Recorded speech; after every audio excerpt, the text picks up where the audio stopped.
Well, good Monday morning to you. I'm Julie Donaldson. It is 4 a.m. on this August 3rd. Thank you for starting your morning with us right here on Fox 5 and streaming on Fox Local.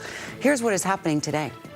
Yesterday's rain will likely linger into the start of the work week. We are timing out the chance for more showers and potential flash flooding today. Then the redistricting battle, it heats up. A special session getting underway today in Maryland. We are live with what is at stake as leaders consider changes to voting maps.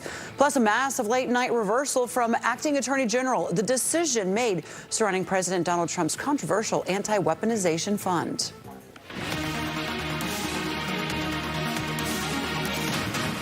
And good morning to you. It is the start of a new week, and it's a very wet one. Yesterday, we were just flooded with rain, Caesar. And if you look at the map, I mean, I know you're going to get into details with us. It doesn't look like there's much of a break. No, Julie, unfortunately, there's not. We are already seeing the some more showers popping up. So, again, already starting off the work week on a wet note. And then on top of that, it's just going to remain scattered throughout most of the day. So that's going to be the big thing, right? Scattered showers. Yes, of course, it's humid. Yes, temperatures are still going to get in towards those mid-80s, making it feel like we're in the low 90s. But again, you know, it is going to still be a very unsettled day. So we are going to be dealing with some rain showers throughout, not only just this morning, but going in towards parts of the afternoon.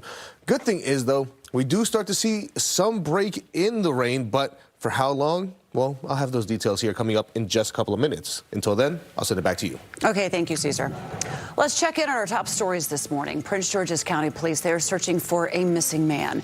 50-year-old Nathaniel Gray was last seen on LaSalle Road in Hyattsville on Saturday evening. Now, he was last seen in a wheelchair wearing a hospital gown. So anybody with information, they are asked to call Prince George's County Police Department. And a Stafford County patrol sergeant heads to court today for allegedly purchasing child porn material. Police arrested Justin Foreman on Friday after an FBI tip that tied him to an account being used by a secure. The material Foreman was employed at the time, but he has since been fired. Now, according to court documents, these interactions, they date back to 2023. And the driver accused of hitting and killing a woman in Northwest D.C. is due in court today for a preliminary hearing. Investigators say that Shania Lincoln hit a 61-year-old Dawn Saccone back in April at the intersection of 23rd and L Streets and then took off. Saccone died at the hospital. Lincoln is charged with involuntary manslaughter. And a woman is injured after a shooting at a car meetup in Prince George's County. Police say that it happened early yesterday morning along Beaver Road. The woman reportedly walked herself into the University of Maryland Capital Region Hospital emergency room, and she is expected to be okay.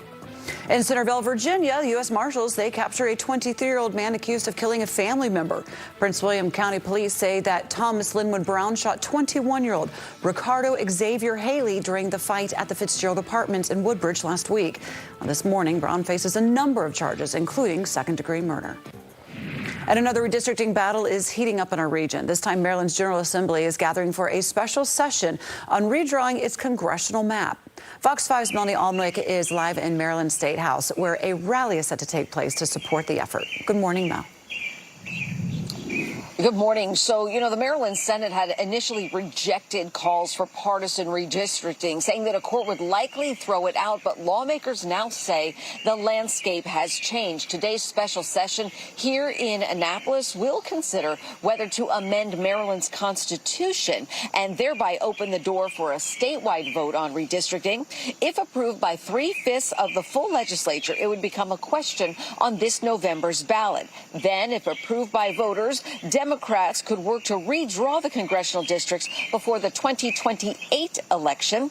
Maryland has 7 Democrat members of Congress and 1 Republican, Andy Harris, who has represented parts of the Eastern Shore for 8 terms. Polling has shown that Maryland voters do not like the idea of redistricting for partisan reasons. Senate President Bill Ferguson told Fox 5 a recent Supreme Court decision to weaken the Voting Rights Act made him change course. And so that has shifted the legal landscape. And I think that's what effective legislators are supposed to do, is take in the context and facts as they are and make judgments about what we should do moving forward with new information. And so that's how we've landed in this place. A prior attempt at partisan redistricting in 2022 was thrown out by a Maryland judge who ruled the effort did not comply with wording in the state constitution. Supporters believe the 2028 timeline for this attempt would better withstand a legal challenge that is almost certain to follow. And we've heard a lot of pushback from Maryland House and Senate Republicans. The caucus here has said that this is nothing more than just digging in on a partisan battle. So the special session will last 3 days. It will involve committee hearings and opportunities for the public to comment before a final vote.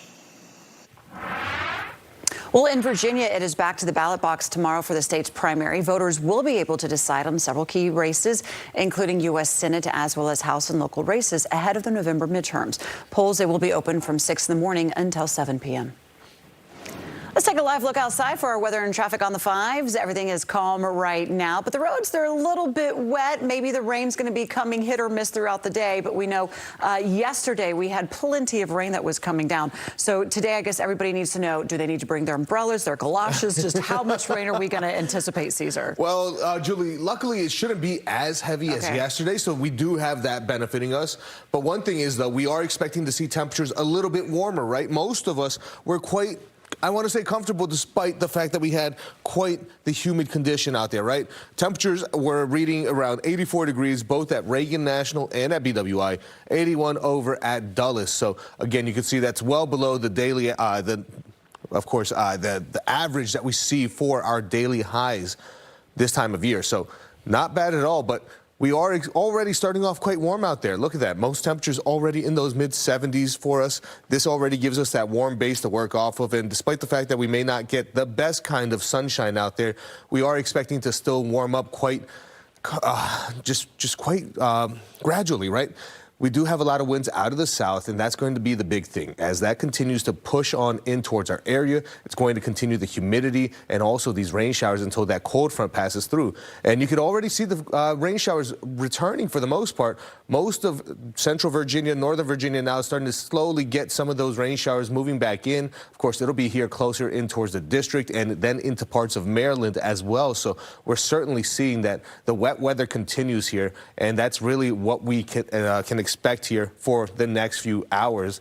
We finally start to dry on out as we head towards the afternoon, but some lingering showers can still stick around.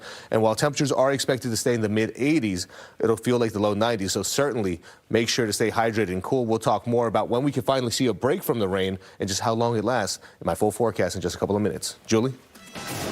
Okay, let's take a look at your traffic right now. We're just going to give you some drive times on the major. 6 minutes between the Beltway and 11th Street Bridge. A good 5 minutes if you're driving southbound between Killenworth Avenue and 11th Street Bridge. And then 10 minutes between Killenworth Avenue and the 3rd Street Tunnel. Everything moving smoothly here at 408. Well, Fox 5 News alert. Acting Attorney General Todd Blanche has officially slashed President Trump's controversial $1.8 billion anti-weaponization fund. Blanche issued a formal order late last night terminating the proposed fund to compensate political allies, capping weeks of negotiations with Republican senators who threatened to block his nomination. Now, Texas Senator John Cornyn's office confirmed the agreement, which also scales back proposed tax audit immunity for the Trump family. Now, the surprise reversal clears a major hurdle ahead of Blanche's Senate Judiciary Committee confirmation vote that is scheduled for tomorrow. Over on Capitol Hill, lawmakers have reached a funding deal to avoid a shutdown during campaign season. Now, the short-term spending bill would keep federal agencies funded past the midterm elections through December 11th. The Senate is likely to vote on the measure before leaving Washington this week for its traditional August recess.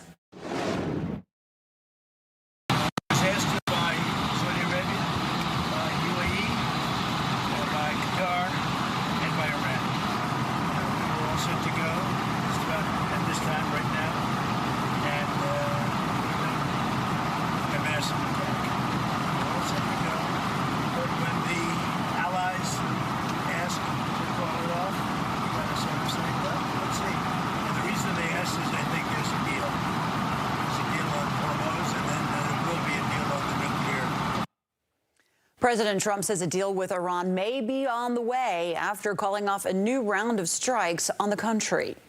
Trump says that America's allies asked him not to go through with more attacks. We're also asked by Iran very strong reaction. They certainly like to make a deal now. Now, this all comes as Iranian officials say that the memorandum of understanding previously signed in June by Iran and the U.S. could be back on the table after both sides suspended the agreement last month amid renewed strikes. Efforts for the peace in the Middle East continuing this morning. Hamas now says that it would disarm in exchange for Israeli troops leaving the Gaza Strip. However, Israel, though, has not commented on the potential deal. President Trump said on Truth Social that it would be carried out carefully structured phases. Many experts, though, caution both sides would need to agree to critical assurances. Well, here at home, President Trump lashes out at D.C. U.S. Attorney Jeanine Pirro for dropping charges against a former Olympian accused of damaging the Lincoln Memorial reflecting pool. In a social media post online, he said that he disagrees with Pirro's decision 100% and insists that it was a, quote, pure case of vandalism. Former Olympian David Hearn pleaded not guilty earlier this month to felony destruction of property charge. Now, in new court filings, government lawyers, they say information provided since the indictment shows that a damage was due to flawed installation of the reflecting pool lining. Well, coming up after the break, first responders battling multiple wildfires out west. We're going to take you to the fire line in Washington with new video this morning. And if you wanted to know what the National Guard is up to in D.C. today, it is your chance. After the break, details on the round table getting underway to highlight their efforts in the city. Caesar. Well, right now we continue to see some of these rain showers still sliding in towards our area. We're going to time out exactly when we could see this all end here after the break.